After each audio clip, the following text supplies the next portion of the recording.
നമുക്ക് സിമ്പിളായിട്ടൊരു കക്ക റോസ്റ്റ് റെഡിയാക്കുന്ന രീതി എങ്ങനെയാണെന്ന് നോക്കാം. അപ്പോൾ നമുക്ക് വീഡിയോയിലോട്ട് പോയാലോ.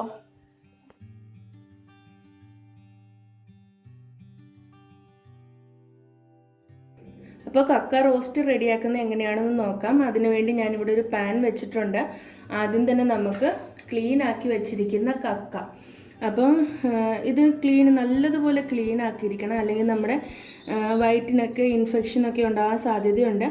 ഇതിൻ്റെ ഈ ഒരു വയറിൻ്റെ ഈ ഒരു പോർഷനിൽ കറുത്തിട്ട് അതിൻ്റെ വേസ്റ്റ് വരും. അപ്പോൾ അത് നല്ലതുപോലെ ഞെക്കി ക്ലീൻ ആക്കിയിട്ട് കുറേ വെള്ളത്തിൽ കഴുകി എടുത്തതിന് ശേഷം വെള്ളമൊക്കെ വാർന്ന് നല്ലതുപോലെ പിഴിഞ്ഞെടുത്ത് വെച്ചിരിക്കുന്ന കക്കയാണ്.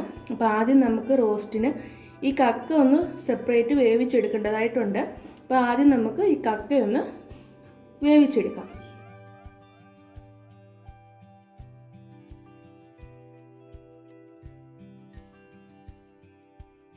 ഇപ്പോൾ കക്ക ഞാനിവിടെ ഒരു പാനിലേക്ക് മാറ്റിയിട്ടുണ്ട്. ഇതിലേക്ക് ഞാൻ ഈ കക്ക വേവാൻ ആവശ്യത്തിനുള്ള വെള്ളവും കൂടി ചേർത്ത് കൊടുക്കുകയാണ്. ഒരു ഗ്ലാസോളം വെള്ളം ഞാൻ ഇതിലേക്ക് ചേർത്ത് കൊടുത്തിട്ടുണ്ട്. ഇതിലേക്ക് നമുക്ക് ഒരു 1/4 സ്പൂൺ അളവിൽ ഉപ്പും കൂടി ഇട്ട് കൊടുക്കാം.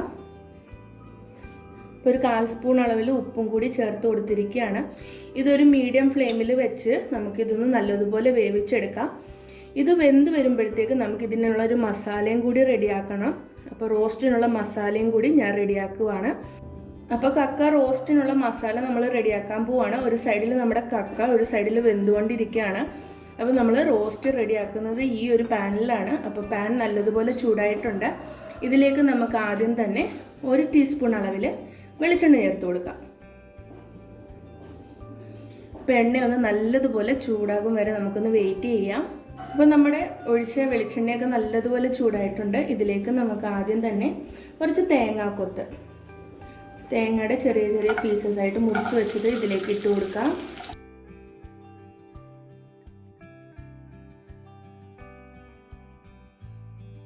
അപ്പോൾ ഈ തേങ്ങയുടെ ഈ പീസൊക്കെ ഒരു ചെറിയൊരു ലൈറ്റ് ബ്രൗൺ കളറിലായി കിട്ടണം നമുക്ക്. അപ്പോൾ ആ തേങ്ങയുടെ പീസൊക്കെ നല്ലതുപോലെ മുരിഞ്ഞിട്ടുണ്ട്, ഒരു ലൈറ്റ് ബ്രൗൺ കളറായിട്ടുണ്ട്. ഇതിലേക്ക് നമുക്ക് ഇഞ്ചി വെളുത്തുള്ളി പേസ്റ്റ് ചേർത്ത് കൊടുക്കാം. നിങ്ങളിപ്പോൾ വിചാരിക്കുന്നുണ്ടായിരിക്കും എന്താ ഇഞ്ചി വെളുത്തുള്ളി പേസ്റ്റ് ഇങ്ങനെ ചുമന്നിരിക്കുന്നതെന്ന്.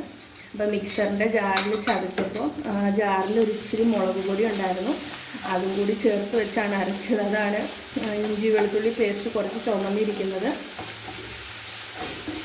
ഇതിൻ്റെ ഒരു പച്ചമണം മാറുമ്പോഴത്തേക്കും നമുക്കിതൊന്ന് വഴറ്റിയെടുക്കാം. ഇതിലേക്ക് തന്നെ ഞാനൊരു 2 തണ്ട് കറിവേപ്പിലയും കൂടി ചേർക്കുകയാണ്. അപ്പോൾ ഇഞ്ചി വെളുത്തുള്ളിയുടെയൊക്കെ ആ പച്ചമണമൊക്കെ ഒന്ന് മാറി ഇതൊന്ന് മൊരിഞ്ഞ് വന്നിട്ടുണ്ട്. ഇതിലേക്ക് നമുക്ക് അരിഞ്ഞു വെച്ചിരിക്കുന്ന ഞാനൊരു 2 സവാളയും ഒരു 15-20ഓളം കൊച്ചുള്ളിയും കൂടിയാണ് എടുത്തിരിക്കുന്നത്, ചെറിയ ഉള്ളി. അതെല്ലാം കൂടി നൈസായിട്ട് അരിഞ്ഞതാണ്. അപ്പോൾ അതിലേക്ക് നമുക്ക് ഇട്ട് കൊടുക്കാം. ഇതിലേക്ക് ഞാനൊരു 1/4 സ്പൂൺ അളവിൽ ഉപ്പും കൂടി ചേർക്കുകയാണ്.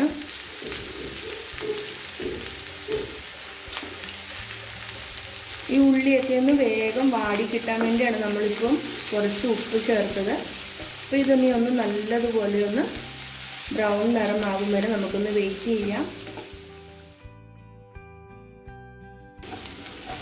ഇപ്പോൾ കക്ക റോസ്റ്റിനുള്ള ഉള്ളിയും ഇഞ്ചിയൊക്കെ ഇവിടെ നല്ലതുപോലെ വാടി ഒരു ലൈറ്റ് ബ്രൗൺ നിറമായിട്ടുണ്ട്. അപ്പോൾ ഈ ഒരു ടൈമിലേക്ക് നമുക്കിതിലേക്കുള്ള മസാലകൾ ചേർത്ത് കൊടുക്കാം. അത് ഞാനിവിടെ ഓൾറെഡി ഒരു പ്ലേറ്റിൽ എടുത്ത് വെച്ചിട്ടുണ്ട്. അതെന്തൊക്കെയാണെന്ന് ഞാൻ പറയാം. ഒരു 1.5 ടീസ്പൂൺ അളവിൽ മുളക് പൊടി എടുത്ത് വെച്ചിട്ടുണ്ട്, നല്ല എരിവുള്ള മുളക് പൊടി. 1/2 ടീസ്പൂൺ അളവിൽ മല്ലിപ്പൊടി, അതുപോലെ തന്നെ ഒരു 3/4 ടീസ്പൂൺ അളവിൽ ഗരം മസാല, ഒരു 3/4 ടീസ്പൂൺ അളവിൽ കുരുമുളക് പൊടി, 1/4 സ്പൂണ് മഞ്ഞൾപ്പൊടി, പിന്നെ ആവശ്യത്തിനുള്ള ഉപ്പും. ഇത്രയാണ് വേണ്ടുന്നത്. അപ്പോൾ നമുക്ക് ആദ്യം ഈ മസാല ഇതിലേക്ക് ചേർത്ത് കൊടുക്കാം. ചേർത്തതിന് ശേഷം ഇതിൻ്റെ ഒരു പച്ചമണം മാറും വരെ നമുക്കൊന്ന് വെയിറ്റ് ചെയ്യാം.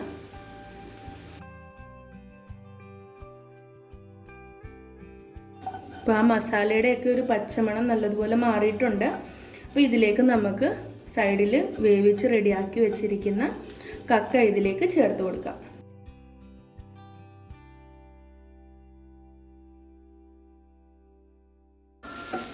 ഇതിനി നല്ലതുപോലെ ഒന്ന് മിക്സ് ചെയ്തെടുക്കാം.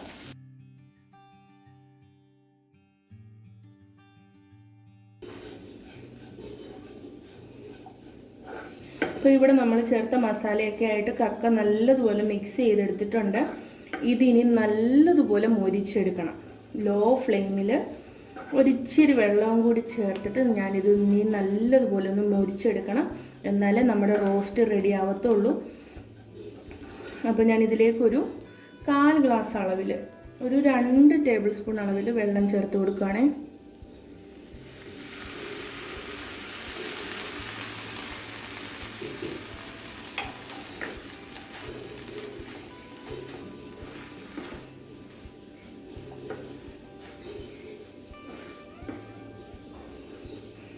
ഇതിനി ഞാനൊന്ന് അടച്ചു വെക്കാം. ഇപ്പോൾ ഒരു 10 മിനിറ്റ് ഇതൊന്ന് അടച്ചു വെച്ചേക്കാം. അതിനുശേഷം നമുക്ക് നോക്കാം. അപ്പോൾ കക്ക നമ്മളിവിടെ അടച്ചു വെച്ചിട്ട് കുറച്ച് സമയമായി. അപ്പോൾ നമ്മുടെ കക്കയിൽ നമ്മൾ ചേർത്തിരുന്ന ആ 2 ടേബിൾ സ്പൂൺ വെള്ളമൊക്കെ വറ്റി കക്ക ഇവിടെ നല്ലതുപോലെ ഡ്രൈ ആയി വന്നിട്ടുണ്ട്.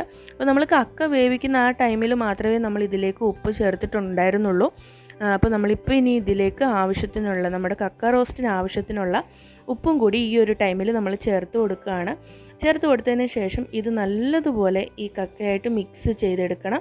അതുപോലെ തന്നെ നിങ്ങൾക്ക് ഈ ഒരു ടൈമിൽ എരിവ് കുറവെന്ന് തോന്നുവാണെങ്കിൽ കുറച്ച് കുരുമുളക് പൊടിയും കൂടി ഈ ഒരു ടൈമിൽ ചേർത്ത് കൊടുക്കാവുന്നതാണ്. കക്കയിൽ കുരുമുളക് പൊടി കുറച്ച് ഏറെ ചേർക്കുന്നത് നല്ല ടേസ്റ്റ് കിട്ടും. അപ്പോൾ ഈ ഒരു ടൈമിൽ നിങ്ങൾക്ക് എരിവിനനുസരിച്ച് കുരുമുളക് പൊടിയും കൂടി ഈ ഒരു ടൈമിൽ ചേർത്ത് കൊടുക്കാം. അപ്പോൾ ഞാനിവിടെ എനിക്ക് ആവശ്യത്തിനുള്ള എരിവുണ്ട്, അത് കാരണം ഞാൻ എക്സ്ട്രാ കുരുമുളക് ഒന്നും ചേർത്തിട്ടില്ല. അതുപോലെ തന്നെ നമ്മൾ ആദ്യം ഈ മസാലയൊക്കെ ഫ്രൈ ചെയ്യുന്ന ആ ഒരു ടൈമിൽ നമ്മൾ ഓൾറെഡി കറിവേപ്പില ചേർത്തിട്ടുണ്ടായിരുന്നു. അപ്പോൾ ഇപ്പോൾ ഞാൻ കുറച്ച് ഒരു തണ്ടും കൂടി കറിവേപ്പില ഇതിലേക്ക് ചേർത്ത് കൊടുക്കുകയാണ്. ഇതിനി നല്ലതുപോലെ ഒന്ന് ഒരു ഹൈ ഫ്ലെയിമിലിട്ട് നമുക്ക് ഈ കക്കയൊന്ന് നല്ലതുപോലെ മൊരിച്ചെടുക്കാം. മൊരിച്ചെടുത്തതിന് ശേഷം നമുക്കിതൊരു സെർവിങ് ബൗളിലേക്ക് മാറ്റാം.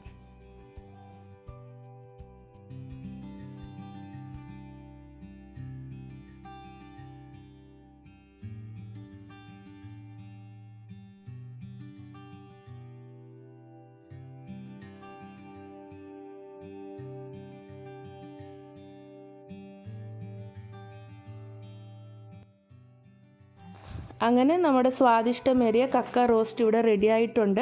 അപ്പോൾ ഇത് നമുക്ക് ചപ്പാത്തിയുടെ കൂടെയും പൊറോട്ടയുടെ കൂടെയും അതുപോലെ നല്ല ചൂട് ചോറിൻ്റെയൊക്കെ കൂടെ കഴിക്കാൻ നല്ല ടേസ്റ്റാണ്.